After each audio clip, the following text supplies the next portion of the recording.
Hello students, कैसे हो? आशा करता हूँ नीट एग्जाम का जो एक तनावपूर्ण दौर था, जो एक संघर्ष का दौर था, एक मेहनत का समय था, उसको बहुत अच्छे से पार कर कर नीट एग्जाम में एक अच्छी सी रैंक सिक्योर करने के बाद आप घर पर अपने परिवारजनों के साथ, अपने पेरेंट्स के साथ, अपने मित्रों के साथ अच्छे से आनंद और सुख का जीवन जी रहे हो और अच्छे से अपनी हॉलीडेज वगैरह एंजॉय कर रहे हो। सबसे पहले मैं गुरु कृपा परिवार की तरफ से आप सभी बच्चों को नीट 22 में सेलेक्ट होने के लिए, एक अच्छी सी रैंक सिक्योर करने के लिए बधाइयाँ देता हूँ। बेटा, आज जो ये वीडियो है इसको अपन वीडियो लेक्चर भी बोल सकते हैं। इस वीडियो लेक्चर के माध्यम से अपन नीट की काउंसलिंग, नीट यूजी की काउंसलिंग के बारे में विचार, अपन कुछ बातें डिस्कस करेंगे, कुछ रूल्स वगैरह, कुछ डाउट वगैरह, कुछ इंपॉर्टेंट पॉइंट्स वगैरह, उन सब चीज़ों को अपन यहाँ डिस्कस करेंगे।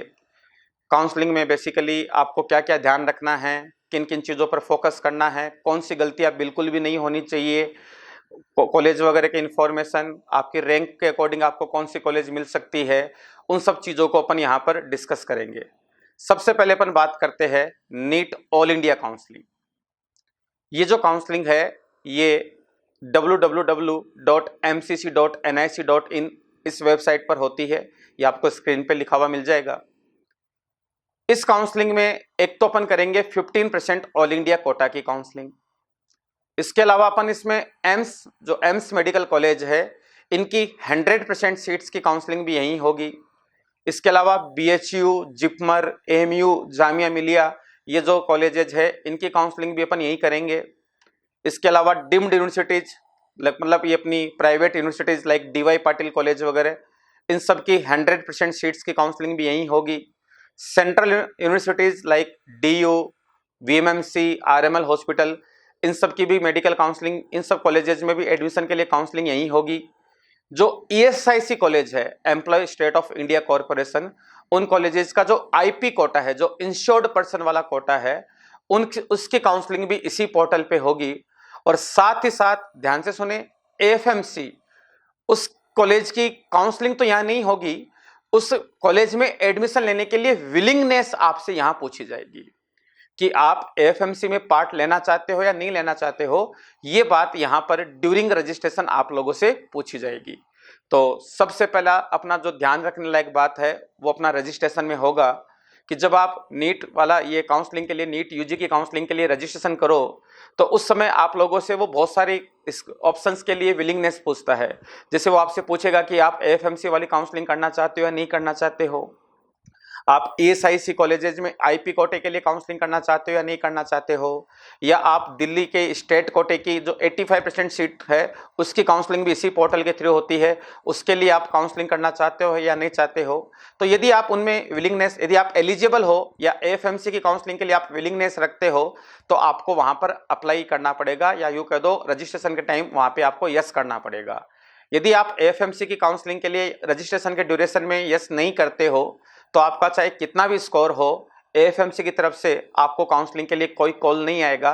तो रजिस्ट्रेशन के दौरान सबसे ध्यान रखने लायक बात यह है कि अपने को अपने जो डाटा, जो पर्सनल इंफॉर्मेशन लाइक आपका नेम, आपकी डेट ऑफ बर्थ वगैरह, आपकी कम्युनिकेशन डिटेल जिस पर आपसे यदि ज़रूरत होगी, ये एमसीसी वाले आपसे कम्युनिकेशन करेंगे, लाइक आपकी ईमेल आईडी, आपका कॉन्टैक्ट नंबर वगैरह, वो तो आपको सारा सही से भरना ही भरना है। आपको अपना पासवर्ड वगैरह जनरेट करना है।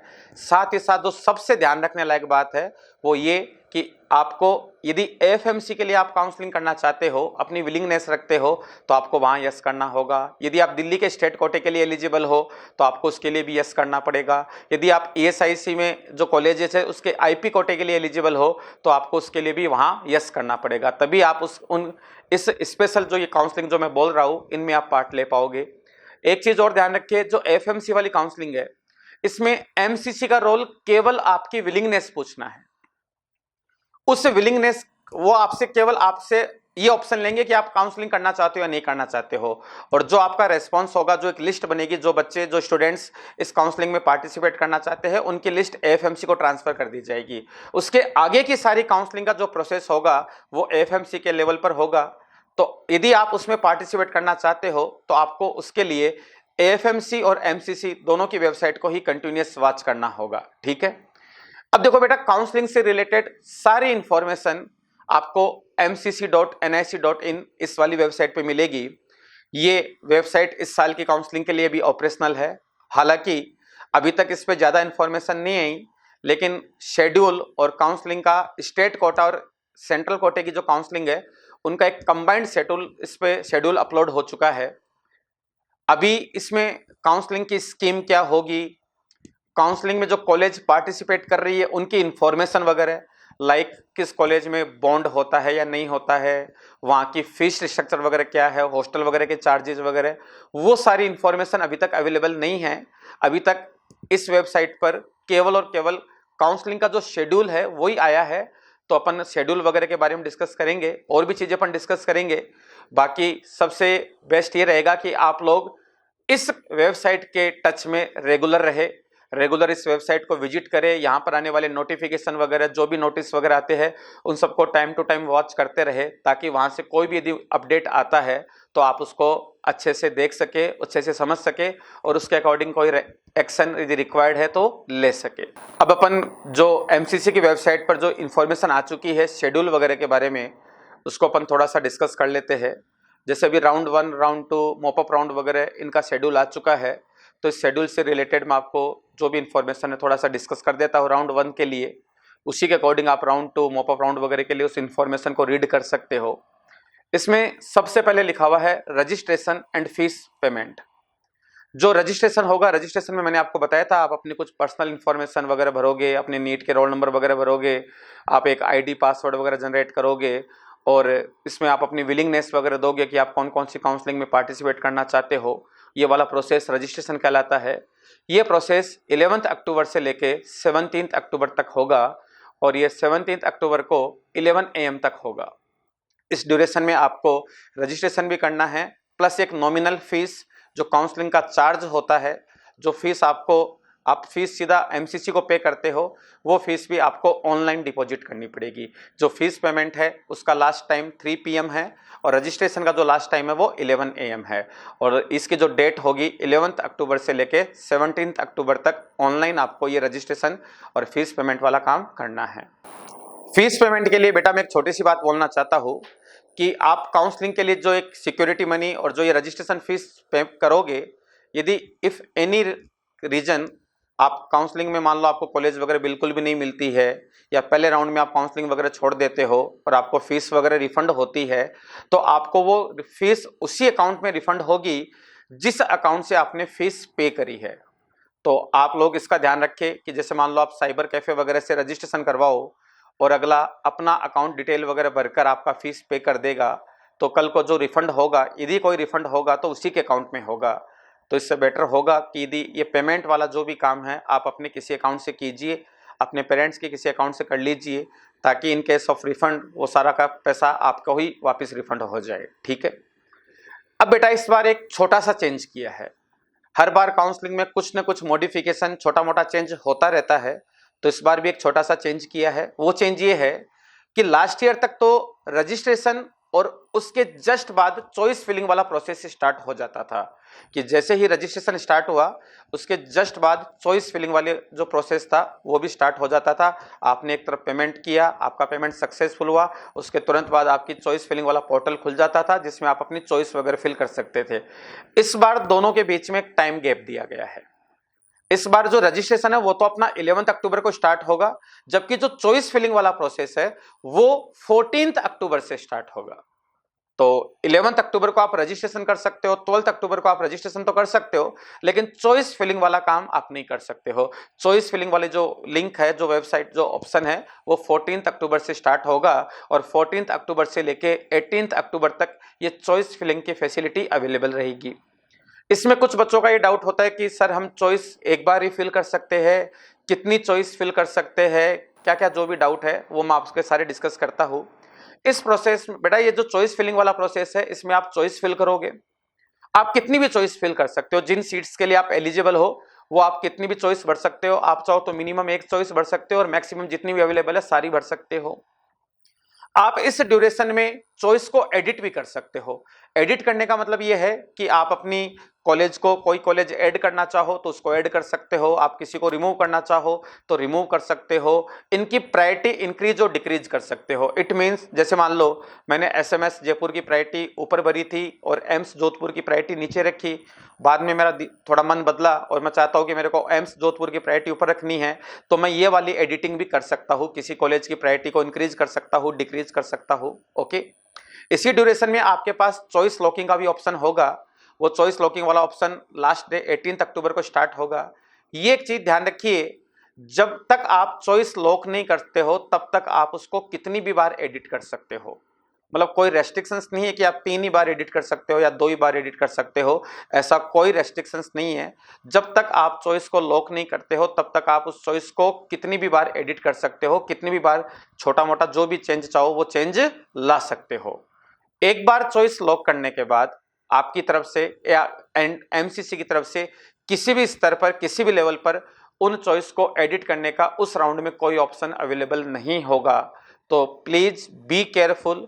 यदि आप खुद से चॉइस को लॉक करते हो तो चॉइस को आप लॉक तभी कीजिए जब आप अपनी फील्ड चॉइस से कंप्लीटली सेटिस्फाइड हो।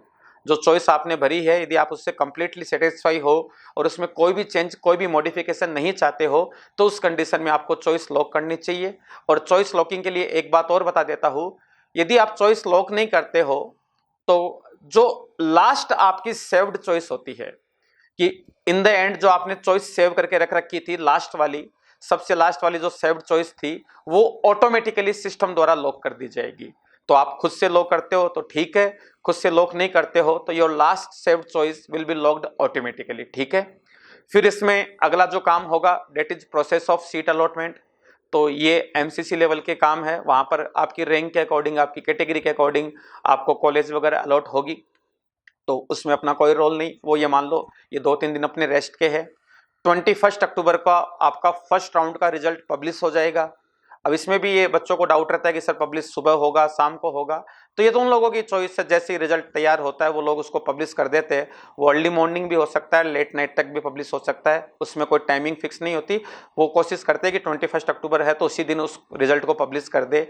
और 22 अक्टूबर से लेकर 28 अक्टूबर तक इस 7 दिनों के ड्यूरेशन में आप लोगों को जो अलॉटेड मेडिकल कॉलेज है, यदि आप उसको ज्वाइन करना चाहते हो तो आपको उस कॉलेज में फिजिकली रिपोर्टिंग करनी पड़ेगी विथ ऑल रिलेवेंट डॉक्यूमेंट। जो जो डॉक्यूमेंट्स, वो डॉक्यूमेंट की लिस्ट भी अपन अभी डिस्कस करेंगे इसी वीडियो के माध्यम से। यदि आपको कॉलेज अलॉट हो गई और आप उस कॉलेज में रिपोर्ट करना चाहते हो, उसको ज्वाइन करना चाहते हो, तो आपको इन 7 दिनों के ड्यूरेशन में 22 अक्टूबर से 28 अक्टूबर तक आपको फिजिकली, मतलब आपको खुद जाकर वहां रिपोर्ट करना पड़ेगा, वहां एडमिशन ऑफिस में जाके आपको रिपोर्ट करना पड़ेगा और अपने सारे ओरिजिनल डॉक्यूमेंट, जेरोक्स वगैरह नहीं चलेगी, आपके ओरिजिनल डॉक्यूमेंट वहां पे जमा होंगे और फिर वहां से आपसे सेकंड राउंड में अपग्रेडेशन वगैरह वो सब चॉइस पूछी जाएगी। ठीक है, अब अपन नेक्स्ट स्लाइड पे बात करते हैं। स्टूडेंट्स, इस बार ऑल इंडिया कोटा काउंसलिंग और ये स्टेट कोटा काउंसलिंग दोनों लगभग पैरेलल चलेगी। दोनों का शेड्यूल पहले से आ चुका है और ये शेड्यूल आपको एमसीसी की वेबसाइट पे भी मिल जाएगा, जो आप स्लाइड पे सामने देख पा रहे हो। इस शेड्यूल में इस बार ये बता रखा है कि first round all India counselling का और स्टेट का भी फर्स्ट राउंड दोनों लगभग साथ साथ चलेंगे। तो इससे फायदा होगा बच्चे को कि वो दोनों तरफ की काउंसलिंग एक साथ कर सकता है और जहां पर भी वो अच्छी कॉलेज मिले उसके अकॉर्डिंग अपनी रिपोर्टिंग वगैरह कर सकता है। जैसे मैं शेड्यूल वगैरह डिस्कस करना चाहूँ तो ऑल इंडिया कोटा का जो फर्स्ट राउंड है वो 11 अक्टूबर से स्टार्ट होगा और इसकी जो लास्ट डेट ऑफ ज्वाइनिंग है डेट इज 28 अक्टूबर। दूसरी तरफ स्टेट काउंसलिंग है वो 17 अक्टूबर से स्टार्ट होगी और 28 अक्टूबर तक चलेगी और यहाँ पे जो लास्ट डेट ऑफ ज्वाइनिंग है वो 4 नवंबर है। इसी तरीके से सेकंड राउंड, थर्ड राउंड, या second round, mop up round, इन सब की इंफॉर्मेशन यहाँ दे रखी है और जो ये डेट दे रखी है इसी डेट के अकॉर्डिंग इस बार एमसीसी ये स्टेट काउंसलिंग और ऑल इंडिया या सेंट्रल काउंसलिंग दोनों को साथ साथ रन करवाएगी ताकि स्टूडेंट्स पैरेलली दोनों तरफ सीट ब्लॉक ना करें। ठीक है, अब अपन कुछ पर्टिकुलर कॉलेजेस वगैरह के बारे में बातें करते हैं जिसमें अपना main focus AIIMS, BHU, JIPMER, Delhi, जो दिल्ली की टॉप मेडिकल कॉलेजेस है उनके बारे में, और अपन राजस्थान स्टेट की जो कॉलेजेज है उनके बारे में डिस्कस करेंगे। अपन इन चीज़ों पे भी फोकस करेंगे कि अपन एम्स वगैरह को प्रीफर कर रहे हैं तो क्यों प्रीफर करें, और काउंसलिंग से रिलेटेड कुछ और डाउट वगैरह वो भी अपन डिस्कस करते हैं। आप स्क्रीन पर एम्स मेडिकल कॉलेजेस देख पा रहे हो। ये AIIMS Delhi, Bhopal, AIIMS Bhubaneswar, AIIMS Jodhpur, उनकी पिक्चर यहाँ शो कर रखी है। अपने इंडिया में टोटल 20 एम्स मेडिकल कॉलेजेज है, जिसमें right now 2044 medical seats available है। स्टूडेंट्स, सामने ये स्क्रीन पर एम्स मेडिकल कॉलेजेस के लिए सीट मैट्रिक्स अवेलेबल है। Right now 20 total medical college जो एम्स में है वो 20 है, और टोटल नंबर ऑफ सीट्स है 2044। ये लास्ट ईयर तक की इन्फॉर्मेशन है, अभी तक नई इन्फॉर्मेशन अपडेट नहीं हुई। यदि कोई नई एम्स ये नंबर ऑफ सीट्स यदि बढ़ती है तो हम आपको लेटेस्ट इन्फॉर्मेशन अगले वीडियो के थ्रू प्रोवाइड कर देंगे। ये जो लिस्ट मैंने दे रखी है, इस लिस्ट में आप हर एम्स में कैटेगरी वाइज कितनी सीट अवेलेबल है वो सब आप देख सकते हो। एक चीज़ और मैं आपको क्लियर कर दूं, जो एम्स वाली मेडिकल कॉलेज है इसकी काउंसलिंग डोमिसाइल फ्री होती है। डोमिसाइल फ्री का मतलब है किसी भी एम्स में एडमिशन लेने के लिए आपको डोमिसाइल की जरूरत नहीं होती। मतलब ऐसा नहीं कि जो एम्स जोधपुर है उसमें केवल राजस्थान के बच्चे पार्टिसिपेट कर सकते हैं, या एम्स राजकोट है उसमें केवल गुजरात के बच्चे पार्टिसिपेट कर सकते हैं, ऐसा कोई रूल नहीं है। एम्स जोधपुर है उसमें भी ऑल इंडिया से कोई भी बच्चा पार्टिसिपेट कर सकता है, किसी भी एम्स में कोई भी बच्चा पार्टिसिपेट कर सकता है। किसी भी स्टूडेंट्स को एम्स में एडमिशन लेने के लिए डोमिसाइल की जरूरत नहीं होती, इन्हें अपन डोमिसाइल फ्री सीट्स कहते हैं। ठीक है, अगले अपन देखते हैं। इस स्लाइड में बेटा एम्स कॉलेज की जो लास्ट ईयर की कट ऑफ है वो प्रोवाइड कर रखी है, और सही बताओ तो काउंसलिंग में सबसे ज्यादा जरूरत आपको इसी चीज की होती है। ये कट ऑफ आपको आइडिया देती है कि आपकी रैंक पर एज पर योर कैटेगरी आपको मोस्ट लाइकली कौन सी कॉलेज मिल जाएगी। जैसे आप देख पा रहे हो एम्स दिल्ली, इसकी जनरल कैटेगरी की कट ऑफ ओपनिंग रैंक जो पहले लिखा हुआ वो ओपनिंग रैंक है, जो बाद में लिखा हुआ वो क्लोजिंग रैंक है। तो all India rank 1 first rank वाले बच्चे ने एम्स दिल्ली को ऑप्ट किया था, और 53 रैंक तक एम्स दिल्ली फिल हो गई थी, जनरल कैटेगरी में कंप्लीटली फिल हो गई थी। ऐसे ही एम्स जोधपुर, एम्स भुवनेश्वर, एम्स भोपाल, एम्स बठिंडा, इन सब की जनरल कैटेगरी की, ईडब्ल्यूएस की, ओबीसी की, एससी की, एसटी की, हर कॉलेजेस की ओपनिंग और क्लोजिंग रैंक हम लोगों ने दे रखी है। आप अपनी रैंक से जब ये आइडिया लगाना चाहो तो उसमें आप क्लोजिंग रैंक को स्पेशली देखें, क्योंकि क्लोजिंग रैंक से ही एक आइडिया लगेगा कि आपकी रैंक पर आपको कौन कौन सी एम्स आपकी कैटेगरी के अकॉर्डिंग मिल सकती है। तो आप इस स्क्रीन को आराम से रोककर जो भी इंफॉर्मेशन चाहिए आप लिख लेना, इसको देख लेना, और आप एक आइडिया अच्छे से लगा सकते हो। ठीक है, अब अपन चलते हैं दूसरी जो टॉप मेडिकल कॉलेजेस जिसमें बच्चे स्टूडेंट्स एडमिशन लेना चाहते हैं, जिपमर। ये इंडिया में इसके टोटल 2 कैंपस है, एक जिपमर पांडिचेरी, एक जिपमर करिकल। जो ऑल इंडिया कोटे के थ्रू इसमें सीट भरी जाएगी वो टोटल 179 है। इसके भी हमने ओपनिंग और क्लोजिंग रैंक आपको कैटेगरी वाइज प्रोवाइड कर रखी है। Again these rank are provided up to round 2। इसमें आप देख पा रहे हो जनरल कैटेगरी में जो आपकी कॉलेज ओपनिंग रैंक है डेट इज 26, और ये इसकी क्लोजिंग रैंक है 231। तो इस तरीके से आपको आइडिया लग जाएगा कि आपकी रैंक पर आपको जिपमर में कोई कैंपस अवेलेबल है या नहीं है, इससे भी आप आइडिया लगा सकते हो। अगेन जिपमर के लिए भी बता दूं, ये इसमें भी डोमिसाइल फ्री सीट है। मतलब राजस्थान का बच्चा हो, चाहे पंजाब का हो, चाहे गुजरात का हो, चाहे हरियाणा का हो, चाहे यूपी का हो, चाहे एमपी का हो, कोई भी स्टूडेंट्स जिपमर वाली मेडिकल कॉलेज के लिए अपनी काउंसलिंग में विलिंग अपन काउंसलिंग कर सकते हैं। आपकी किसी डोमिसाइल की वहाँ पे जरूरत या किसी पर्टिकुलर डोमिसाइल की जरूरत नहीं होती। अगली जो टॉप मेडिकल कॉलेज है बीएचयू, बनारस हिंदू यूनिवर्सिटी। इसमें total number of colleges, total number of seats 100 है। इसकी भी ओपनिंग और क्लोजिंग रैंक कैटेगरी वाइज हम लोगों ने प्रोवाइड कर रखी है। ये जो कॉलेज है इसमें आप देख पा रहे हो जैसे अनरिजर्व्ड कैटेगरी की ओपनिंग रैंक 567 और क्लोजिंग रैंक 808 है। अगेन आप यहाँ पे क्लोजिंग रैंक है उससे आइडिया लगाइए, उससे आपको आइडिया लग जाएगा कि आपकी जो रैंक है, जो कैटेगरी है, उसके अकॉर्डिंग आपको ये कॉलेज मिल पाएगा या नहीं मिल पाएगा। ठीक है, तो बच्चों ये बेसिकली मैंने 3 जो टॉप मेडिकल कॉलेज है, एम्स, जिपमर और बीएचयू, मोस्टली स्टूडेंट्स या तो अपना स्टेट कोटे की सीट प्रीफर करते हैं, और यदि वो बाहर जाना चाहते हैं तो मोस्टली वो इन कॉलेजेस को प्रीफर करते हैं।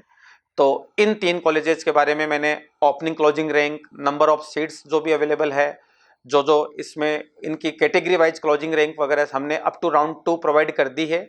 आप स्क्रीन को रोककर आराम से ये अपने रैंक वगैरह जो भी है इसको देख सकते हो, लिख सकते हो। जो भी आपके रैंक है उसके अकॉर्डिंग यहाँ पर आप एक आइडिया लगा सकते हो कि आपको कौन सी कॉलेज मिल सकती है। अब एक बड़ा कॉमन डाउट, काउंसलिंग में अपन इनको एम्स वगैरह कैसे भरेंगे, तो वो तो जब काउंसलिंग स्टार्ट होगी तो उसका हम एक लाइव काउंसलिंग का वीडियो बना के आप लोगों को प्रोवाइड कर देंगे। अभी एक स्लाइड जो आप देख रहे हो इसमें बहुत सारे बच्चों का ये डाउट होता है कि सर हम एम्स प्रीफर क्यों करें। जैसे राजस्थान का भी, अपने राजस्थान में top medical college SMS Jaipur को मानते हैं, तो बहुत सारे बच्चे ये पूछते हैं कि सर मैं जयपुर छोड़कर ऋषिकेश क्यों जाऊं, मैं एसएमएस जयपुर छोड़कर एम्स पटना क्यों जाऊं या एम्स ऋषिकेश क्यों ज्वाइन करूं, क्यों मैं एसएमएस जयपुर को छोड़कर बीएचयू ज्वाइन करूं या मैं जिपमर ज्वाइन करूं। तो उसका हमने जवाब आप लोगों को देने की कोशिश करी है इस स्लाइड के माध्यम से। इसमें आप देख पा रहे हो बेटा, इन तीनों कॉलेजेस के लिए एम्स, जिपमर और बीएचयू, इनको ज्वाइन करने के, इनको प्रायोरिटी देने का जो कारण हमें लगता है वो हमने यहाँ पे आपको समझाने की कोशिश कर रहे हैं। पहला, world class study, world class facilities और world class hospitals. No doubt ये एक्सीलेंट कॉलेजेस है, यहाँ पे स्टडी वगैरह बहुत अच्छी होती है। आप एम्स दिल्ली वगैरह इन सब के नाम से वाकिफ हो, बीएचयू वगैरह इनकी जो फेम है उसको अच्छे से जानते हो। वर्ल्ड क्लास फैसिलिटीज, यहाँ पर स्टूडेंट को पढ़ाई के साथ साथ अदर एक्टिविटीज में भी खुद में निखार लाने का मौका मिलता है। मतलब आप एक्स्ट्रा करिकुलर एक्टिविटीज प्लस आपकी जो बहुत एक अच्छी पढ़ाई, एक अच्छी हॉस्टल वगैरह, अच्छी मेस वगैरह की सुविधा, वो सब, एक बहुत ही प्यारा सा कैंपस, जिम, स्पोर्ट्स एक्टिविटी वगैरह, अच्छी लाइब्रेरी, वो सारी सुविधाएं आपको यहाँ मिलती है। वर्ल्ड क्लास फैसिलिटीज आपको AIIMS medical college, BHU, JIPMER वगैरह में मिलती है। World class hospital, no doubt इनके हॉस्पिटल बहुत शानदार है, तो हॉस्पिटल जितना अच्छा होगा आपको सीखने का भी उतना ही मौका मिलेगा। अगली जो मेन चीज है वो है नॉमिनल फीस। इन कॉलेजेस की फीस एकदम नेग्लिजिबल होती है। मतलब आप एम्स दिल्ली वगैरह की फीस की बात करना चाहोगे तो लगभग 5000 रुपीज पर कोर्स का लगता है। तो इसकी इनकी जो फीस वगैरह होती है बहुत ही नेग्लिजिबल होती है। तो फीस के पॉइंट ऑफ व्यू से भी कॉलेजेस बहुत अच्छी है। और सबसे बड़ी बात जो इस साल, पहले ये बीएचयू में भी था और जिपमर में भी था, इंटरनल पीजी कोटा, आप पॉइंट नंबर 5 ढंग से पढ़ पा रहे हो, इंटरनल पीजी कोटा ये पहले जिपमर और बीएचयू में तो था, इस बार से ये एम्स वाली कॉलेज में भी अप्लाई कर दिया गया है। इंटरनल पीजी कोटा का मतलब होता है कि जैसे आपने अपनी यूजी डिग्री बीएचयू से ली है, आपने एमबीबीएस बीएचयू से किया है, तो आप जो बीएचयू मेडिकल कॉलेज है उसकी पीजी सीट्स पे भी कुछ सीट के लिए आप रिजर्व रहोगे। मतलब जो बीएचयू मेडिकल कॉलेज है वहां पे जो पीजी कोर्सेज है उसकी कुछ सीट वहां के यूजी स्टूडेंट के लिए रिजर्व रहेगी। इसे अपन बोलते हैं इंटरनल पीजी कोटा। जैसे जिपमर में भी ऐसा होता है कि आपने यदि जिपमर से यूजी किया है तो जिपमर में जो पीजी कोर्सेज है वहां की कुछ सीटें आपके वहां के यूजी स्टूडेंट के लिए डायरेक्टली रिजर्व रहती है। सेम बीएचयू में होता है और इस साल ऐसा एम्स में भी कर दिया गया है। और इस साल से जो 7 पुरानी एम्स थी, 2016 एम्स वाले स्टूडेंट्स को ये रिजर्वेशन, ये जो इंटरनल पीजी कोटा वाला रिजर्वेशन है वो उन लोगों को प्रोवाइड कर दिया गया है। ठीक है, अब स्टूडेंट्स अपन दिल्ली स्टेट की मेडिकल कॉलेजेस के बारे में बात करते हैं।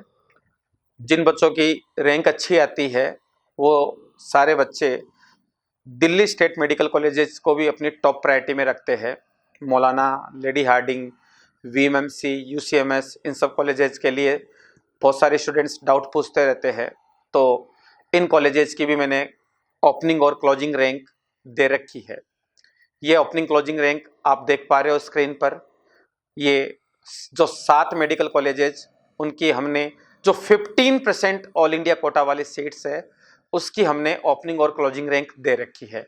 एक छोटी सी बात आप ध्यान से समझे, जो दिल्ली स्टेट की, दिल्ली यूनिवर्सिटी के जो कॉलेजेज है, लेडी हार्डिंग, यूसीएमएस और मौलाना, और दिल्ली की जो 2 यूनिवर्सिटी वीएमएमसी और आरएमएल हॉस्पिटल, उन सब की 100% सीट की काउंसलिंग इसी पोर्टल पर होती है।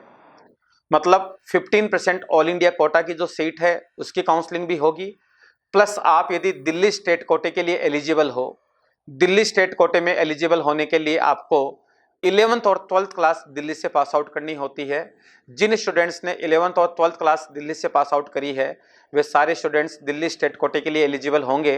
तो उस स्टेट कोटे की 85% सीट्स की भी काउंसलिंग भी इसी पोर्टल पर होगी। हम लोगों ने जो आपको ये कट ऑफ प्रोवाइड कर रखी है ये ऑल इंडिया कोटा के थ्रू जो 15% सीट भरी जाती है, मतलब वो सीट जिनके लिए सारे बच्चे एलिजिबल होते हैं। जैसे मैं राजस्थान से बिलोंग करता हूँ तो मैं केवल वहाँ की 15% सीट के लिए एलिजिबल होगा और वो 15% सीट्स के लिए ओपनिंग और क्लोजिंग रैंक हम लोगों ने यहाँ प्रोवाइड कर रखी है। General, OBC, EWS, SC, ST इन सब की कैटेगरी वाइज इन 5 कॉलेजेज, इसके अलावा जो 2 कॉलेजेज और बच गई एनएमडीसी और ये डॉक्टर बीएसए बाबा साहब अम्बेडकर मेडिकल कॉलेज, इनकी हमने ओपनिंग और क्लोजिंग रैंक प्रोवाइड कर रखी है। तो आप इन रैंक के बेसिस पर अपना एक आइडिया लगा सकते हो कि यदि आपकी रैंक बहुत अच्छी है तो आप इसके अकॉर्डिंग दिल्ली में कौन सी मेडिकल कॉलेज ले सकते हो, उसका आपको आइडिया लग जाएगा। और मोस्टली बच्चे दिल्ली की कॉलेजेस इसलिए प्रीफर करते हैं, एक तो वहाँ फैसिलिटीज वगैरह अच्छी है, ये सारे की सारी कॉलेजेस बहुत ही शानदार है, बहुत ही अच्छा इनका हॉस्पिटल वगैरह है, इनकी फैसिलिटीज़ वगैरह बहुत अच्छी है। प्लस दिल्ली में रहने वाला बच्चा अपनी नीट पीजी की भी तैयारी कर सकता है, नीट पीजी की भी कोचिंग वगैरह कर सकता है, तो इसलिए बच्चे दिल्ली वाली कॉलेजेस को प्रीफर करते हैं। ठीक है, अब अपन चलते हैं राजस्थान स्टेट की 85% सीटों के बारे में, कुछ काउंसलिंग से रिलेटेड, उनकी ओपनिंग क्लोजिंग रैंक से रिलेटेड इंफॉर्मेशन को देखते हैं। राजस्थान स्टेट की जो 85% सीट्स जिसमें राजस्थान डोमिसाइल के बच्चे एलिजिबल होंगे उसके बारे में मैं आपको बताता हूँ। सबसे पहले जो total number of medical colleges है वो 20 है। लास्ट ईयर तक गवर्नमेंट मेडिकल कॉलेजेस 16 थी, इस बार धौलपुर, चित्तौड़गढ़, सिरोही और श्री गंगानगर इन 4 डिस्ट्रिक्ट में और गवर्नमेंट मेडिकल कॉलेजेस खोल दी गई है। और ये इंफॉर्मेशन कंफर्म है कि 4 मेडिकल कॉलेजेस नई ओपन हो गई है और इन सब में 100 medical seats in each medical college provide किए गए हैं। अब इसमें कितनी पेमेंट सीट होगी, कितनी गवर्नमेंट सीट होगी, एनआरआई कोटे में कितनी सीट जाएगी, वो वाला डिवीजन तो अभी तक नहीं प्रोवाइड किया, लेकिन total number of seats Dholpur, Sriganganagar, Chittorgarh और सिरोही इन सब में 100 सीट्स का रहेगा। टोटल नंबर ऑफ सीट्स वगैरह हमने आपको यहाँ पे हर कॉलेज वाइज स्क्रीन पे प्रोवाइड कर रखी है। अब अपन बात करते हैं राजस्थान स्टेट की 15% ऑल इंडिया कोटा की काउंसलिंग। तो जो ऑल इंडिया कोटा के थ्रू यदि आप राजस्थान कॉलेज लेना चाहते हो तो उसकी 15% ऑल इंडिया कोटा के लिए जो कट ऑफ है वो हमने प्रोवाइड करी है। ये cut off general, OBC, EWS, SC, ST वो हमने आपको यहाँ पे स्क्रीन पर प्रोवाइड कर रखी है। और क्लोजिंग रैंक के अकॉर्डिंग आप आइडिया लगा सकते हो कि आपको ऑल इंडिया कोटे से फर्स्ट राउंड या सेकेंड राउंड तक राजस्थान में कौन कौन सी कॉलेजेस मिल सकती है।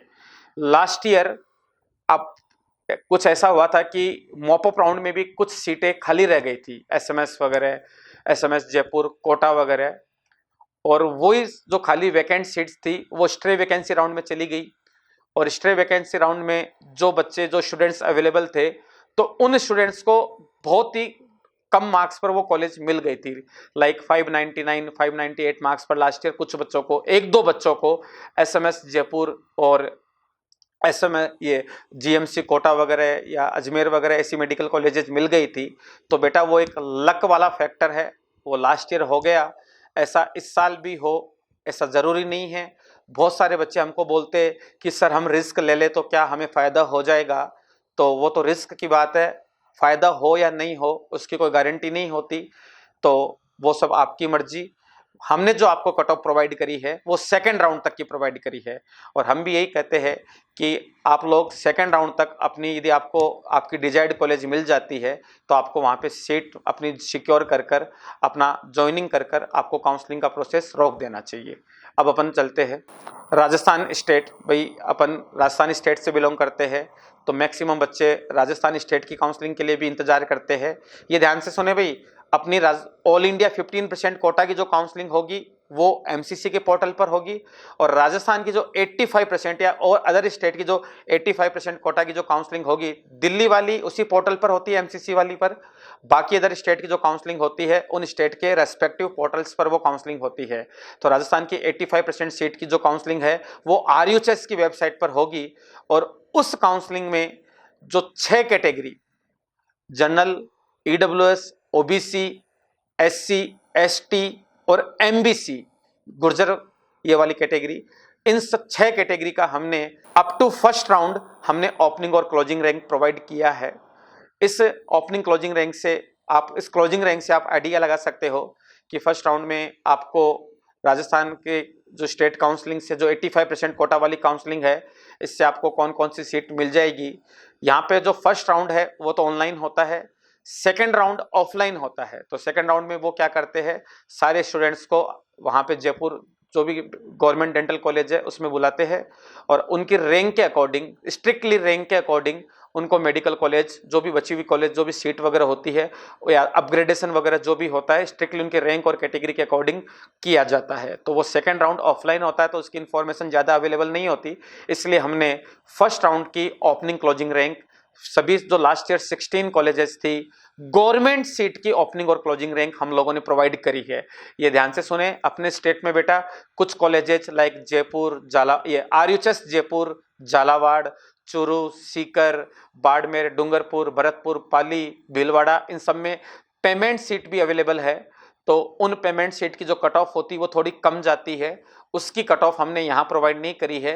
वो कट ऑफ हम सेपरेटली आपको उसकी इन्फॉर्मेशन वगैरह होगी तो उससे रिलेटेड जो भी PDF फाइल वगैरह है हम हमारी कोचिंग की वेबसाइट पर आपको प्रोवाइड कर देंगे। यहाँ पर जो हमने आपको कट ऑफ दी है वो केवल और केवल गवर्नमेंट सीट्स की कट ऑफ दी है। ठीक है, आप इन दोनों स्लाइड के थ्रू आप देख सकते हो 1 से लेके 16 तक की, प्लस हमने गीतांजलि मेडिकल कॉलेज की भी आपको कट ऑफ दी है। आप सोच रहे होंगे कि सर गीतांजलि तो गवर्नमेंट मेडिकल कॉलेज है उदयपुर वाली, बेटा उसमें 10 सीट गवर्नमेंट कोटे से भरी जाती है। मतलब बाकी सीट है उनकी तो फीस बहुत हाई होगी, लगभग 17-16 लाख जो भी फीस है वो होगी। 10 सीट इसमें गवर्नमेंट कोटे से भरी जाती है। मतलब ये वो सीट है जिन पे बहुत ही नॉमिनल चार्ज होता है। राजस्थान की जो अदर गवर्नमेंट कॉलेज है उनकी जो फीस होती है उसी के लगभग चार्ज आपको यहाँ देना होता है। तो उन 10 सीट की जो ओपनिंग क्लोजिंग रैंक है, केवल 10 सीट है गीतांजलि में, और प्राइवेट कॉलेजेस में से ऑप्शन नहीं है। गीतांजलि में ये वो 10 सीट है, उसकी ओपनिंग क्लोजिंग रैंक भी हमने प्रोवाइड करी है। ठीक है स्टूडेंट्स, अब अपन हरियाणा स्टेट की गवर्नमेंट मेडिकल कॉलेजेस के बारे में बात करते हैं। इस बार लास्ट ईयर तक टोटल 5 गवर्नमेंट मेडिकल कॉलेज थी, इस बार एक मेडिकल कॉलेज और इंक्रीज कर दी गई है। Number of seats in medical college में जो भी है वो हमने आपको स्क्रीन पे दिखा रखी है। जो नई मेडिकल कॉलेज खुली है वो फरीदाबाद में श्री अटल बिहारी वाजपेयी मेडिकल कॉलेज फरीदाबाद, और उसमें टोटल नंबर ऑफ सीट्स 100 है। अब अपन कुछ जो हरियाणा कॉलेजेज है उसकी कट ऑफ के बारे में बात कर लेते हैं। यहाँ पर ऑल इंडिया कोटा की जो 15% सीट है उसकी कट ऑफ हम लोगों ने यहाँ पे दे रखी है अप टू राउंड 2। इन कॉलेजेस के लिए जनरल, EWS, OBC और SC ST इन कैटेगरीज के लिए हमने ये ओपनिंग और क्लोजिंग रैंक प्रोवाइड कर रखी है। तो जो भी बच्चे हरियाणा की कॉलेज लेने में इंटरेस्टेड हो, या जो हरियाणा के बच्चे हो जो हरियाणा की कॉलेज ऑप्ट करना चाहते हैं, या अदर स्टेट के बच्चे जो हरियाणा की कॉलेज लेना चाहते हैं, या आप में से भी कोई हरियाणा की कॉलेज लेना चाहते हैं, तो इस ओपनिंग क्लोजिंग रैंक के अकॉर्डिंग वो आइडिया लगा सकता है कि उनको ऑल इंडिया कोटे के थ्रू हरियाणा में एक मेडिकल कॉलेज मिलेगी या नहीं मिलेगी। अब अपन कुछ इंपॉर्टेंट पॉइंट्स और डिस्कस करते हैं। सबसे पहला इंपॉर्टेंट पॉइंट्स, कौन कौन से डॉक्यूमेंट्स आपको at a time reporting required होंगे। मैं आपको बता देता हूँ, काउंसलिंग ऑनलाइन होती है, तो ड्यूरिंग ऑनलाइन रजिस्ट्रेशन या ड्यूरिंग चॉइस फिलिंग आपको एज सच किसी डॉक्यूमेंट की रिक्वायरमेंट नहीं होती, आपको केवल इन्फॉर्मेशन फिल करनी होती है। कोई डॉक्यूमेंट उस समय आपको जमा नहीं कराना होता। ड्यूरिंग रिपोर्टिंग, जब आपको किसी भी राउंड में कॉलेज मिल गई और आप वो कॉलेज लेना चाहते हो, आप रिपोर्ट करने जाते हो, तो ड्यूरिंग रिपोर्टिंग आप लोगों को सारे डॉक्यूमेंट, फिजिकल रिपोर्टिंग में सारे डॉक्यूमेंट ओरिजिनल फॉर्म में जमा कराने पड़ते हैं। तो वो कौन कौन से डॉक्यूमेंट आपसे डिमांड करते हैं उसकी मैं एक लिस्ट दे रहा हूँ। हालांकि ये जो लिस्ट है ये ऑल इंडिया कोटा काउंसलिंग या जो स्टेट काउंसलिंग है उनके इन्फॉर्मेशन ब्रोशर में भी प्रोवाइड की जाती है, फिर भी कुछ एक्स्ट्रा डॉक्यूमेंट्स वहाँ पे डिमांड की जाती है। तो वो सारी लिस्ट जो भी बच्चे डॉक्यूमेंट्स उनको चाहिए वो सब अपन यहाँ डिस्कस कर लेते हैं। सबसे पहले नीट जो एग्जाम आपने दिया है उसका एप्लीकेशन फॉर्म, उसका एडमिट कार्ड और इसका स्कोर कार्ड, तीनों चीज़ें आपके पास होनी चाहिए। एप्लीकेशन फॉर्म जब आपने फॉर्म भरा था उस समय, एडमिट कार्ड जो आपने एग्जाम देने के लिए लेके गए थे, और रिजल्ट वाला कार्ड जिसमें आपके रैंक वगैरह, आपका रिजल्ट वगैरह मेंशन है, वो तीनों चीज़ें आपको चाहिए। इसके अलावा आपको 10th और 12th दोनों की मार्कशीट भी चाहिए और सर्टिफिकेट भी चाहिए। यदि सर्टिफिकेट अलग से है तो वो मार्कशीट और सर्टिफिकेट अलग अलग होने चाहिए, और यदि सर्टिफिकेट और मार्कशीट एक ही डॉक्यूमेंट में है तो वो कंबाइंड भी चल जाएगा। ये बहुत सारे स्टूडेंट्स हमसे पूछते हैं कि सर ये बर्थ सर्टिफिकेट हम कहाँ से अरेंज करें। तो बेटा एक्चुअली जो आपकी 10th की जो मार्कशीट होती है वही आपका बर्थ सर्टिफिकेट मानी जाती है। तो वो 10th की मार्कशीट और 12th की मार्कशीट प्लस सर्टिफिकेट यदि साथ में है तब तो ठीक है, और अलग से है तो आपको दोनों सर्टिफिकेट और मार्कशीट 10th और 12th क्लास के दोनों चाहिए। आपको 11th क्लास की मार्कशीट भी चाहिए। उसके अलावा आपसे डोमिसाइल मांगा जाएगा, मूल निवास प्रमाण पत्र मांगा जाएगा, आपसे एक वैलिड आईडी प्रूफ, कोई भी आपकी फोटो आईडी, आधार कार्ड, पैन कार्ड, डीएल, आधार कार्ड तो जरूरी लेके जाए, उसके अलावा कोई भी आईडी प्रूफ यदि है तो उसको जरूर लेके जाए, otherwise at least 1 photo ID proof आपके पास जरूर होना चाहिए। आपके पास पासपोर्ट साइज फोटो होनी चाहिए। कौन सी?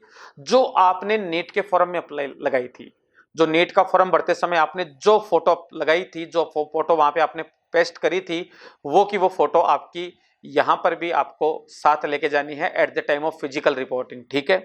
आपके पास टीसी और माइग्रेशन सर्टिफिकेट होना चाहिए, 12th क्लास का माइग्रेशन सर्टिफिकेट होना चाहिए, प्लस जो लास्ट अटेंडेड आपकी स्कूल वहां से आपका टीसी भी होना चाहिए, ठीक है। इसके अलावा आप लोगों से गैप सर्टिफिकेट भी मांगते हैं वो लोग, उसकी भी डिमांड करते हैं। तो गैप सर्टिफिकेट आपने जैसे अपनी, यदि आप जीसीआई से पढ़े हुए हो तो आप, हम जीसीआई ड्यूरिंग काउंसलिंग जब आप आओगे यहाँ पर तो उस समय हम आपको गैप सर्टिफिकेट बना देंगे, और यदि वो सुविधा नहीं हो, आपके पास आने की सुविधा नहीं हो, तो आप वो गैप सर्टिफिकेट किसी मतलब कोर्ट से भी बनवा सकते हो, जो नोटेरी होते हैं वहाँ से भी आप गैप सर्टिफिकेट वगैरह बना सकते हो। और इतने डॉक्यूमेंट्स, इसके अलावा और भी एक खास चीज़, और आपको आपकी कैटेगरी का भी सर्टिफिकेट चाहिए। यदि आप ओबीसी, एससी, एसटी, ईडब्ल्यूएस इस कैटेगरी से आप यदि किसी कॉलेज में एडमिशन लेते हो, सीट सिक्योर करते हो, तो आपको वो कैटेगरी का सर्टिफिकेट भी जरूर चाहिए। इसमें भी ध्यान रखिए, सबसे बड़ी गलती यही होती है, यदि आप ऑल इंडिया कोटा काउंसलिंग के थ्रू या एम्स में, जिपमर में, बीएचयू में, मतलब ऑल इंडिया काउंसलिंग के थ्रू एडमिशन लेते हो, तब तो आपको सेंट्रल फॉर्मेट वाला कैटेगरी सर्टिफिकेट लेके जाना पड़ेगा। एकदम क्लियर सुने, यदि आप ऑल इंडिया के थ्रू काउंसलिंग लेते हो तो आपको सेंट्रल फॉर्मेट वाला कैटेगरी सर्टिफिकेट लेके जाना पड़ेगा। और यदि आप स्टेट कोटे के थ्रू काउंसलिंग में सेलेक्ट होते हो, स्टेट कोटे के थ्रू आप मेडिकल कॉलेज में सीट लेते हो, तो फिर आपको वहां पर स्टेट फॉर्म वाला, जो स्टेट वाला जो फॉर्म है उसके अकॉर्डिंग, उस प्रिस्क्राइब्ड फॉर्मेट में आपको कैटेगरी सर्टिफिकेट लेके जाना पड़ेगा।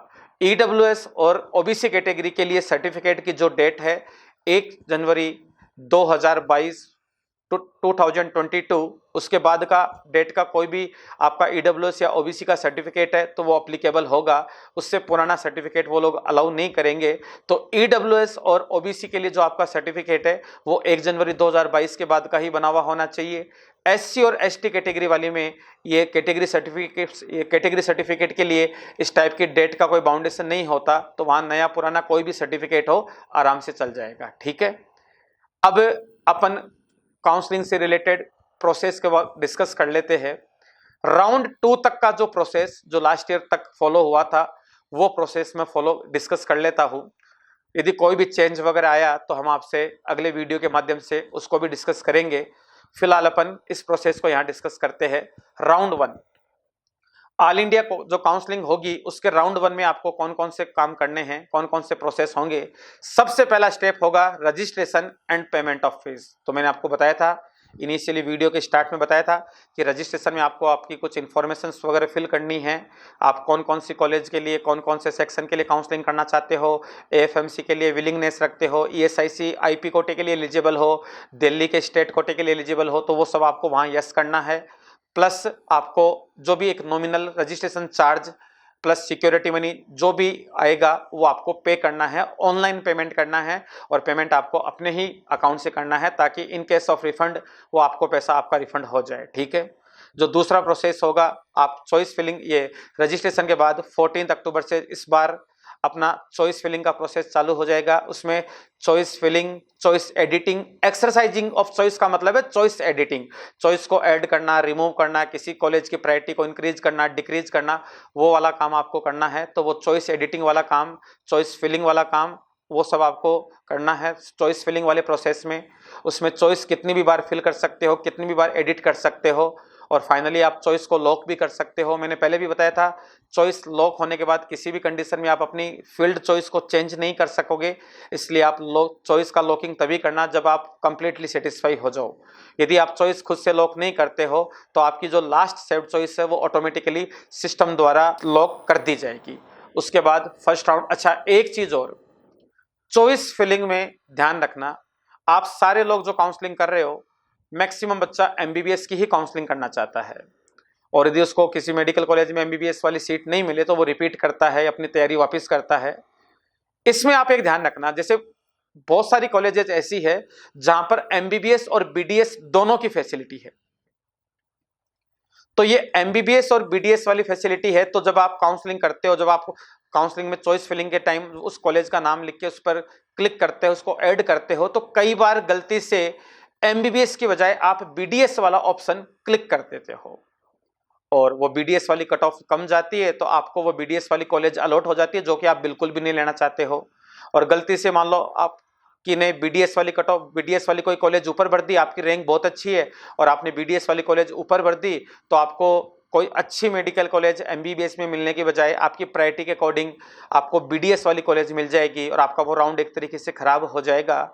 तो इसके लिए सबसे ध्यान रखने वाली बात, ड्यूरिंग रजिस्ट्रेशन तो आपको ये ध्यान रखना है कि कौन कौन से सेक्शन के लिए यस करना है, और ड्यूरिंग चॉइस फिलिंग आपको ये ध्यान रखना है कि अपने को केवल और केवल एमबीबीएस वाली ही चॉइस फिल करनी है। यदि आप खुद से बीडीएस फिल करना चाहते हो तो एक अलग बात है, बाकी यदि आप केवल एमबीबीएस के लिए डिजायर हो तो आपको केवल एमबीबीएस वाली ही चॉइस भरनी है। आप चॉइस भरने के बाद एक बार जरूर उसको बहुत ही केयरफुली देख लेना कि गलती से कोई बीडीएस वाली कॉलेज तो क्लिक नहीं हो गई है, ठीक है। उसके बाद फर्स्ट राउंड का रिजल्ट आएगा, पब्लिकेशन ऑफ राउंड 1 रिजल्ट, और उसके बाद अपने को अलॉटेड कॉलेज में रिपोर्टिंग करनी है कि आपको फर्स्ट राउंड में कोई कॉलेज मिल गई और आप उस कॉलेज से सेटिस्फाइड हो, आप उस कॉलेज में पार्टिसिपेट करने के लिए विलिंगनेस रखते हो, आप उसमें ज्वाइन करना चाहते हो, तो आपको गिवन पीरियड में, जैसे 22 अक्टूबर से 28 अक्टूबर तक इस बार रिपोर्टिंग करना है फर्स्ट राउंड में, तो उस गिवन पीरियड में आपको physically with all document, original document, photocopy या जेरोक्स वगैरह नहीं, ओरिजिनल डॉक्यूमेंट के साथ आपको वहां पे रिपोर्टिंग भी करनी पड़ेगी, ठीक है। और वहां पे आप सेकंड राउंड में अपग्रेड वगैरह के लिए अपना अपग्रेडेशन की विलिंगनेस दे सकते हो, या आप उस कॉलेज को फ्रीज कर सकते हो, वो सारा प्रोसेस आपका वहां होगा, ठीक है। स्टूडेंट्स, अब अपन राउंड 2 के बारे में डिस्कस कर लेते हैं। पहली बात, राउंड 2 के में आपको फ्रेश रजिस्ट्रेशन की फैसिलिटीज रहेगी। फ्रेश रजिस्ट्रेशन का प्रोसेस उन स्टूडेंट्स के लिए होगा जिन्होंने फर्स्ट राउंड में रजिस्ट्रेशन नहीं किया था, किसी भी रीजन से, जिन्होंने फर्स्ट राउंड में काउंसलिंग के लिए अप्लाई नहीं किया, फर्स्ट राउंड में रजिस्टर्ड नहीं किया था, तो उन सारे स्टूडेंट्स को सेकंड राउंड में रजिस्ट्रेशन करने का एक चांस दिया जाएगा, ठीक है। दूसरी बात ध्यान से सुने, यदि किसी स्टूडेंट को फर्स्ट राउंड में कोई मेडिकल सीट नहीं मिली है, किसी भी कॉलेज में कोई सीट नहीं मिली है, तो उस स्टूडेंट को सेकंड राउंड में फ्रेश रजिस्ट्रेशन नहीं करना है, उसका फर्स्ट राउंड वाला ही रजिस्ट्रेशन कैरी फॉरवर्ड हो जाएगा। एक चीज और, जिन स्टूडेंट्स को फर्स्ट राउंड में कॉलेज मिल गई और जिन्होंने वहां रिपोर्टिंग नहीं करी या रिपोर्टिंग करके उसको रिजाइन कर दिया, या तो रिपोर्टिंग ही नहीं करी या हो सकता है कि रिपोर्ट करने के बाद उसको रिजाइन कर दिया, उन स्टूडेंट्स को भी सेकंड राउंड में फ्रेश रजिस्ट्रेशन करने की कोई रिक्वायरमेंट नहीं है, वो डायरेक्टली सेकंड राउंड के लिए एलिजिबल है। फर्स्ट राउंड में आपको फ्री एग्जिट की फैसिलिटी मिलती है, मतलब आप फर्स्ट राउंड में अलॉटेड कॉलेज को चाहे रिपोर्ट करो चाहे मत करो, आप सेकंड राउंड के लिए एलिजिबल होगे। आप फर्स्ट राउंड वाली कॉलेज को रिपोर्ट नहीं भी करते हो या रिपोर्ट करने के बाद वापस उसको रिजाइन कर देते हो, उन दोनों ही कंडीशन में आप सेकंड राउंड के लिए एलिजिबल होंगे और आपको फ्रेश रजिस्ट्रेशन करने की कोई जरूरत नहीं होगी। इसके बाद यहां पर आपको फ्रेश चॉइस फिलिंग करनी होगी। बहुत सारे स्टूडेंट कहते हैं कि सर हमने फर्स्ट राउंड में सारी चॉइस भर दी थी, तो क्या वो चॉइस ही एज इट इज आ जाएगी? नहीं बेटा, जो आप पहले चॉइस भरते थे वो सारी नल एंड वॉइड हो जाती है, वो खत्म हो जाती है, और सेकंड राउंड के लिए आपको फ्रेश चॉइस भरनी होती है, ठीक है। वही चॉइस आपको फिल करना होगा, एक्सरसाइज एडिटिंग वगैरह आप चाहो तो कर सकते हो, लॉकिंग वगैरह आपको ये वाला प्रोसेस करना है। ध्यान रखें, फ्रेश चॉइस फिल करनी होगी। जो पहले राउंड में आपने चॉइस भरी थी वो सारी की सारी नल एंड वॉइड है, वो खत्म हो चुकी है। सेकंड राउंड के लिए आपको सारी चॉइस जो भी भरना चाहते हो फ्रेश चॉइस भरनी पड़ेगी, ठीक है।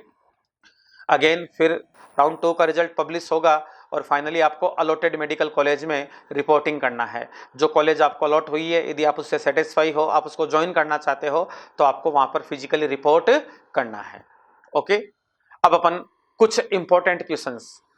वैसे तो जब आप mcc.nic.in इस वेबसाइट पे जाओगे, यूजी मेडिकल काउंसलिंग वाले सेक्शन में जाओगे, तो वहां पे एक फ्रिक्वेंटली आस्क्ड क्वेश्चन का एक सेक्शन आपको मिलेगा और उसमें बहुत सारे क्वेश्चन वगैरह आपको मिल जाएंगे और उनके सॉल्यूशन, उनके आंसर भी दिए होंगे। वो क्वेश्चन मतलब आपके कॉमन डाउट्स होते हैं, तो एमसीसी वालों ने वो आपके डाउट्स है उनको एज ए क्वेश्चन के फॉर्म में वहां दे रखा है और उनके सॉल्यूशंस, उनके आंसर भी प्रोवाइड कर रखे हैं। उन्हीं में से कुछ 3 इंपॉर्टेंट क्वेश्चंस जो कि लगभग बच्चों के डाउट होते हैं, वो मैं यहाँ पे डिस्कस कर रहा हूँ। सबसे पहली जो डाउट है वो कि क्या sir, if a candidate does not report at allotted college during round 2, whether he has to register again for mop-up round? Yes. यदि कोई कैंडिडेट सेकेंड राउंड में अलॉटेड कॉलेज ज्वाइन नहीं करता है तो वो मॉपअप राउंड के लिए एलिजिबल होगा, लेकिन उसने जो रजिस्ट्रेशन फीस, जो सिक्योरिटी मनी जो रजिस्ट्रेशन के टाइम जमा करवाया था, वो उसका जब्त हो जाएगा और उसको मॉपअप राउंड के लिए फ्रेश रजिस्ट्रेशन करना पड़ेगा। जो पहले आपने फीस वगैरह दिया था वो सारा एमसीसी के पास चला गया, वो सब खत्म हो गया और आप लोगों को फ्रेश रजिस्ट्रेशन करना पड़ेगा। यदि आपको सेकंड राउंड में कॉलेज अलॉट हो जाती है और आप उसको ज्वाइन नहीं करते हो तो भी आप मॉपअप राउंड के लिए एलिजिबल हो और आपको फ्रेश रजिस्ट्रेशन करना पड़ेगा। आपका पुराना वाला रजिस्ट्रेशन नल एंड वॉइड हो जाएगा, ठीक है। आपको दोबारा से फीस पे करनी पड़ेगी और जो पहले आपने फीस दी थी वो रिफंड नहीं होगी, ठीक है। हाँ, एक चीज का ध्यान रखिए, यदि सेकेंड राउंड में भी आपको कोई कॉलेज नहीं मिलती है तो कोई इश्यू नहीं। यदि आपको कॉलेज अलॉट ही नहीं हुआ है तो कोई टेंशन वाली बात नहीं, आप मॉपअप राउंड के लिए डायरेक्टली एलिजिबल होंगे। आपको फ्रेश रजिस्ट्रेशन भी नहीं करना, आपको कोई फीस का पेमेंट भी नहीं करना, आप डायरेक्ट मॉपअप राउंड के लिए एलिजिबल होंगे। लेकिन यदि आपको सीट अलॉट हो गई, आप उसको ज्वाइन नहीं करते हो, तो आपको मॉपअप राउंड में पार्टिसिपेट करने के लिए फ्रेश रजिस्ट्रेशन करना पड़ेगा, आपको फीस का पेमेंट दोबारा करना पड़ेगा।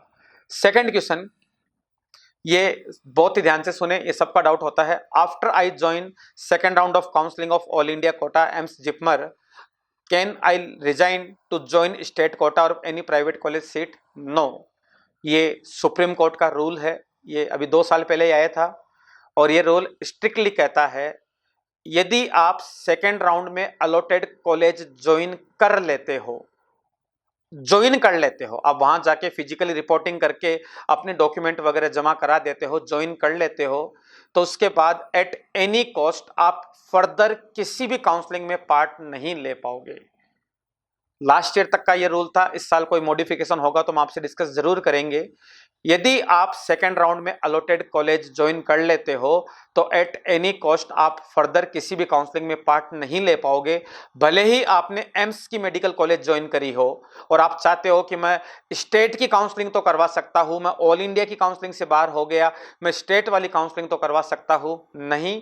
आप सारी काउंसलिंग, जितनी भी पॉसिबल काउंसलिंग स्टेट कोटे की, AIIMS, JIPMER, BHU, all India Kota, ESIC जो भी होती है, आप सारी की सारी काउंसलिंग से बाहर हो जाओगे। Once you join the seat allotted in round 2, आप किसी भी काउंसलिंग में आगे पार्टिसिपेट नहीं कर पाओगे। आपको सीट अलॉट हो गई, आपने ज्वाइन कर लिया, तो आपकी काउंसलिंग पर वहां परमानेंट स्टॉप लग चुका है, ठीक है। तीसरा doubt, what are the guideline for fresh choice filling before second round of online allotment process? ये भी खूब सारे डाउट होते हैं। जैसे बच्चों का ये डाउट होता है कि सर मेरे को फर्स्ट राउंड में कॉलेज मिल गई और मैंने ज्वाइन कर रखी है। जैसे मेरे को फर्स्ट राउंड में इधर एम्स जोधपुर मिल गया था, फिर सेकेंड राउंड में मैंने फ्रेश चॉइस फिलिंग करी और किसी कारणवश मैंने एसएमएस जयपुर को ऊपर रख दिया और मेरे को एसएमएस जयपुर अलॉट हो गई। तो सर क्या मैं पुरानी वाली एम्स जोधपुर ज्वाइन कर सकता हूं? क्या मैं उसको ले सकता हूं? नहीं। सेकेंड राउंड में यदि आपकी कॉलेज अपग्रेड हो जाती है तो जो आपकी फर्स्ट राउंड में अलॉटेड कॉलेज थी वो ऑटोमेटिकली कैंसिल हो जाएगी। जो एम्स जोधपुर आपको फर्स्ट राउंड में मिला था वो कैंसिल हो चुका है, वो किसी दूसरे स्टूडेंट को दिया जा चुका है और आपको उस राउंड सेकंड राउंड में एसएमएस जयपुर की कॉलेज दी जा चुकी है। तो जो आपको फर्स्ट राउंड वाली कॉलेज है, अलॉटेड कॉलेज है, वो ऑटोमेटिकली कैंसिल हो जाती है। इसलिए सेकंड राउंड की चॉइस भरते समय ये ध्यान रखें, आपको फर्स्ट राउंड में कोई कॉलेज अलॉट हुआ था, आपने ज्वाइन किया, आपने सेकंड राउंड में अपग्रेड के लिए और कॉलेजेस भरी, आपको वहां पे कोई दूसरी कॉलेज अलॉट हो गई तो ऑटोमेटिकली फर्स्ट राउंड में अलॉटेड कॉलेज आपकी कैंसिल हो जाएगी। अब वो कॉलेज आपको नहीं मिलेगी, वो कॉलेज आपकी कैंसिल हो गई और आपको नई वाली कॉलेज में ही रिपोर्टिंग करना पड़ेगा। फर्स्ट राउंड वाली कॉलेज से आपको ऑनलाइन रेजिग्नेशन लेटर, वहां जाके ऑनलाइन रेजिग्नेशन लेटर लेना पड़ेगा, अपने डॉक्यूमेंट्स वगैरह लेने पड़ेंगे और वो डॉक्यूमेंट्स के साथ आपको नई अलॉटेड कॉलेज में आपको रिपोर्टिंग करना पड़ेगा। अदरवाइज आपकी जो नई अलॉटेड कॉलेज है वो भी कैंसिल हो जाएगी और जो फर्स्ट राउंड वाली अलॉटेड थी वो तो ऑलरेडी कैंसिल हो चुकी है। तो इसलिए सेकेंड राउंड की काउंसलिंग में बी केयरफुल। यदि आपको फर्स्ट राउंड में कॉलेज अलॉटेड है तो सेकेंड राउंड में आप केवल और केवल वही चॉइस भरो जो फर्स्ट राउंड से अलॉटेड कॉलेज वाली से हायर प्रेफरेंस पर हो, जिनको आप वास्तव में लेना चाहते हो, जिनके लिए आपको लगता है कि ये कॉलेज उस पहली वाली से ज़्यादा प्रेफर करोगे, उन्हीं को आप फिल करो। और स्टूडेंट्स, एक खास बात और, इस वीडियो के माध्यम से हमने आपके बहुत सारे जो कॉमन डाउट्स थे वो हमने आपके सॉल्व करने की कोशिश करी है, उनका हमने सॉल्यूशन बताया है। जो आपको इनकी कॉलेजेस की कट ऑफ वगैरह चाहिए थी वो हमने प्रोवाइड करी है, नंबर ऑफ सीट्स वगैरह हमने प्रोवाइड करी है, राउंड 1 राउंड 2 में क्या प्रोसीजर होगा, जो वेरी कॉमन डाउट वगैरह है वो हमने डिस्कस किए हैं। काउंसलिंग से रिलेटेड और यदि आपको और एक्स्ट्रा कोई इन्फॉर्मेशन चाहिए, ये कॉलेज की बॉन्ड इन्फॉर्मेशन और फीस स्ट्रक्चर वाली लिस्ट भी हम आपको जल्दी ही गुरु कृपा जीसीआई की वेबसाइट पे प्रोवाइड करा देंगे और यहाँ पे इस वीडियो के माध्यम से भी हम आपको उसके लिंक प्रोवाइड कर देंगे। Thank you, all the best.